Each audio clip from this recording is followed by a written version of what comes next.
आपकी immune system को दोबारा रिबूट कर सकती है, आपके एजिंग प्रोसेस को धीमा कर सकती है या आपकी स्किन को रिपेयर कर सकती है। ये आपके शरीर के अंदर ही खुद ब खुद बन सकती है और वो भी नेचुरल तरीके से, और वह नेचुरल तरीका है।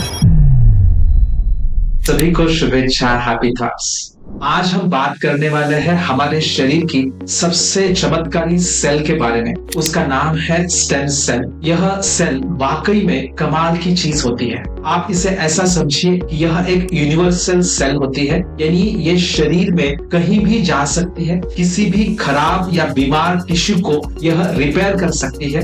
यह आपकी इम्यून सिस्टम को दोबारा रिबूट कर सकती है, आपके एजिंग प्रोसेस को धीमा कर सकती है या आपकी स्किन को रिपेयर कर सकती है। ये आपके शरीर के अंदर ही खुद ब खुद बन सकती है और वो भी नेचुरल तरीके से, और वह नेचुरल तरीका है फास्टिंग से, यानी उपवास करने से। तो चलिए समझते हैं सबसे पहले स्टेम सेल होता क्या है। स्टेम सेल यह एक ऐसा सेल होता है जो हमारी बॉडी के किसी भी हिस्से में जाकर हमारे शरीर के हर एक टिश्यू को वह रिपेयर कर सकता है, उसे तंदुरुस्त बना सकता है। हमारे शरीर के हर ऑर्गन सिस्टम के अलग अलग स्टेम सेल्स होते हैं, जैसे इम्यून स्टेम सेल्स होते हैं, गट स्टेम सेल्स होते हैं, कार्टिलेज और मस्कुलर सिस्टम के स्टेम सेल्स होते हैं। अब मैं आपको बताना चाहता हूं एक बहुत ही फेमस रिसर्च के बारे में। इस रिसर्च को किया था डॉक्टर वॉल्टर लोंगो ने। उन्होंने अपनी रिसर्च में पाया कि अगर कोई इंसान लगातार 72 घंटे यानी 3 दिनों तक वाटर फास्टिंग करता है, यानी पानी पर उपवास करता है, तो उसके शरीर में नए स्टेम सेल्स बनना शुरू हो जाते हैं।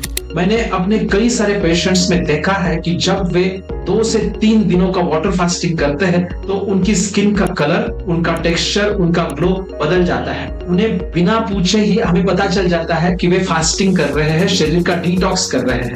बस उनकी स्किन और उनकी जीभ को देखकर हमें पता चलता है कि उनके शरीर में नए स्टेम सेल्स कमाल का कार्य कर रहे हैं। 2024 में नेचर नामक जर्नल में छपी एक रिसर्च स्टडी के अनुसार शॉर्ट टर्म फास्टिंग यानी 24 आवर्स का शॉर्ट फास्टिंग करने से गट लाइनिंग रीजनरेट होती है। अब जरा सा गट लाइनिंग को समझते हैं। आप इसे समझिए जैसे प्लास्टिक का कोई रैपिंग होता है जो खाने के ऊपर हम कवर करने के लिए इस्तेमाल करते हैं। उसी तरह एक पतली श्लेष्मल म्यूकोजल लाइनिंग हमारी इंटेस्टाइन्स के अंदर होती है, जो टॉक्सिन्स को और बैक्टीरियाज को हमारे शरीर के अंदर घुसने से रोकती है और न्यूट्रिएंट्स को अच्छे तरीके से एब्जॉर्ब होने में मदद करती है। लेकिन जब हम ज्यादा प्रोसेस्ड फूड खाते हैं, स्पाइसी फूड खाते हैं, स्ट्रेस में रहते हैं, बहुत ज्यादा अल्कोहल पीते हैं, तो फिर यह लाइनिंग में छोटे छोटे छेद हो जाते हैं या फिर यह लाइनिंग में सूजन आ जाती है, जिसे हम इन्फ्लेमेशन कहते हैं। नतीजा यह होता है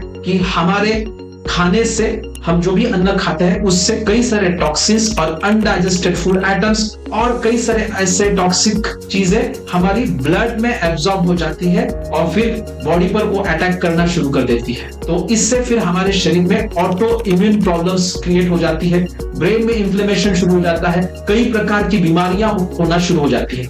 इसलिए हमारी गट में, हमारी इंटेस्टाइन्स में जो गट लाइनिंग है उसका स्ट्रॉन्ग रहना बहुत ही जरूरी होता है और वह फास्टिंग से डायरेक्टली दुरुस्त किया जा सकता है। फास्टिंग करने से उसमें डायरेक्ट हेल्प मिलती है। इसी तरह और एक स्टडी 2014 में स्टेम सेल नामक जर्नल में पब्लिश हुई थी। उसमें बताया गया था कि